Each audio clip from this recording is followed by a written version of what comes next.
sort of film, Yeah. But yeah, that kind of is like the history.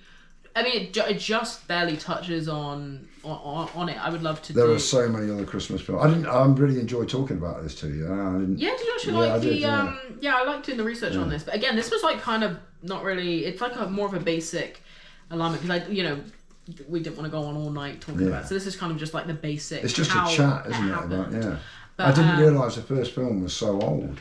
The first Christmas film. I know, same. That somebody latched onto that to make money. Yeah. If I make a Christmas film, I could turn some money. Well, because back then I know that, like Old Saint Nick was like the bigger.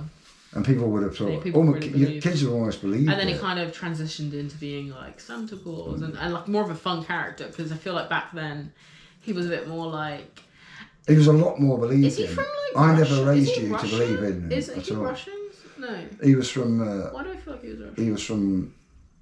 Hold on, Saint Wenceslas. He was from. I think it was Romania. Eastern European. He was Eastern European. Yeah. Good King. Yeah, because he definitely. I don't know, for some reason he reminded me of Russian. I don't know. But I always told you there was no such thing as Father Christmas. Yeah, but we in school we I don't feel bad about that. We learned about Old Saint Nick in school. But some kids, your mum believed till she was 12. Yeah, how old were you guys when you stopped? Well, and that's crazy. And the only reason she found out is because she woke up when her mum was coming in to drop her presents off. Yeah, she realised. I mean, to be 12 years old and still believing that someone has mysteriously brought you presents is crazy.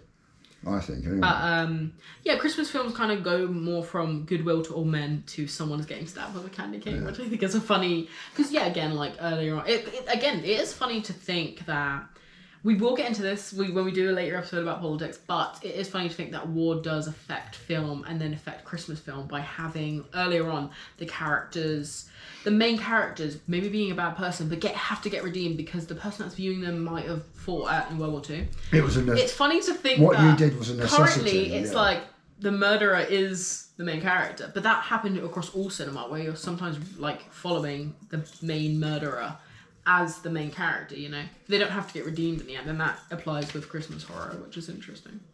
But, don't even have any more thoughts about just that as a general, because, unless you have any more thoughts. I just think it was an interesting point to raise, and there's a hell of a lot to it. So, add comments. Okay. Tell, what Christmas films are you're steering towards yourselves, it's... Yes, that is a good... Oh, yeah, what was the movie that I was going to say that... Oh, Violent Night. He reminded me Old Saint Nick, because he had that whole... Violent Night, that was a really good film. He had that whole backstory. I think that's why I where he'd been a Viking or something. Yeah, because of all that. He did a Viking, and then he become Old Saint Nick, and that's what they... But he was a bad guy, but he was charming because of his reindeer.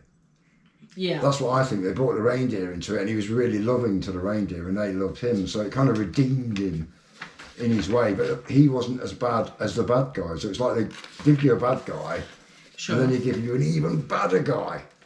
Well, we went into that discussion on the One Battle for Another thing, right? When I started talking about Ocean's 11, where Danny Ocean, he's stealing from someone who's also kind of an arsehole, so then it's like you start rooting for But him. He still deserves 20 years in prison for what he was doing. We then also started talking about Dusk Till Dawn. Oh yeah, Dusk Till Dawn, how they have Richie, Quentin Tarantino there to make Seth look better. It's like a weird... But a film I never liked, and I was really looking forward to it. I went to see it at the cinema as soon as it came out, and I was so disappointed. I was a big Tarantino fan. I still am. But... Well, that's not his movie. He didn't direct it. Anyway, back to it's just, if people, they always say you can't, it's a Robert Rodriguez movie. You have to credit Robert Rodriguez for it, Yeah. So, but he did write it. Tarantino did write the script, so I guess it's just I always thought any film Tarantino touched was a great film, and I still do, films like True Romance. I thought that was a great... I just thought Tarantino, anything he touched was great, but that kind of knocked me down on him a bit. But, anyway, so that is kind of the more talky side. So now we're going to be moving on to the Christmas games that I have prepared. And, yeah, so you guys can play along if you want. It's kind of fun, a little bit interesting Christmas games. But, yeah, should we go ahead? So the first one I prepared, and these ones I know you did mention because... When we play games, I'll try and link the ones that we've done down below, even though they're not great. Just don't ask me.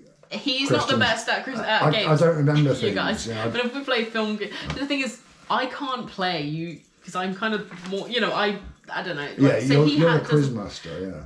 But he is like not the best at the games we play usually. I can't remember the first. Oh, actually, you were good at the guess the review one, but I think when it came to like the specifics of movies, he's not the best. Yeah. So what this is, When you say who acted in a particular film, if you I'm like, don't feel like you can really get them, then just tell me and we'll move on to a different game or we'll move on to a different thing, because I don't want to like have upset you be yeah, we'll set you right before Christmas.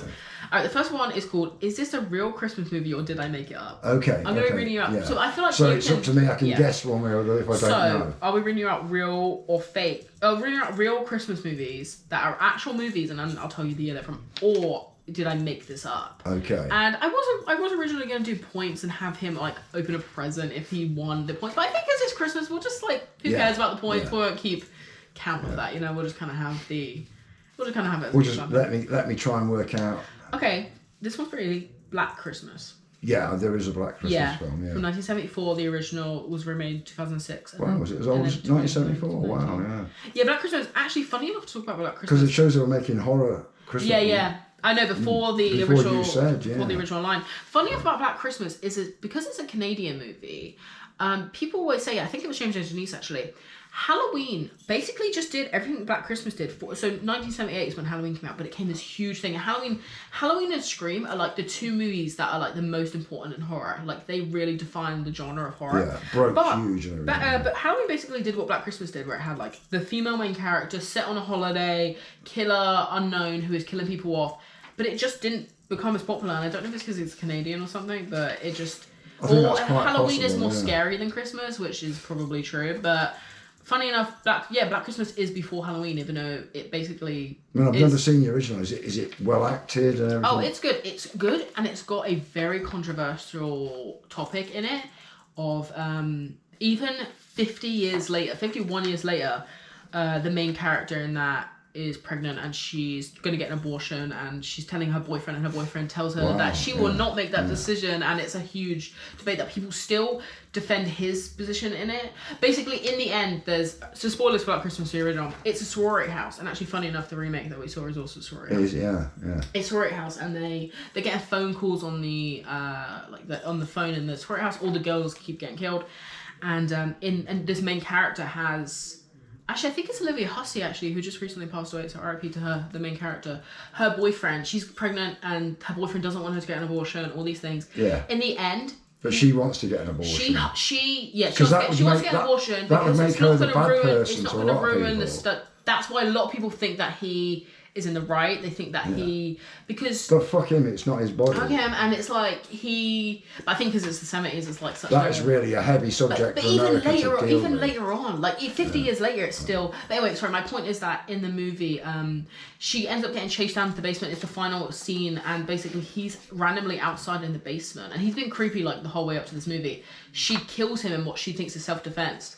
But then the last shot of the movie is the phone ringing. So it turned out that he wasn't the killer. There was this random person that lived in like the attic was the killer. But she ended up killing the boyfriend in self-defense.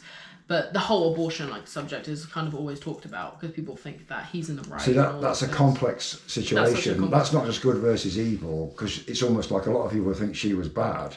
Yeah. And she almost like she deserves killing. Yeah. You know, and so...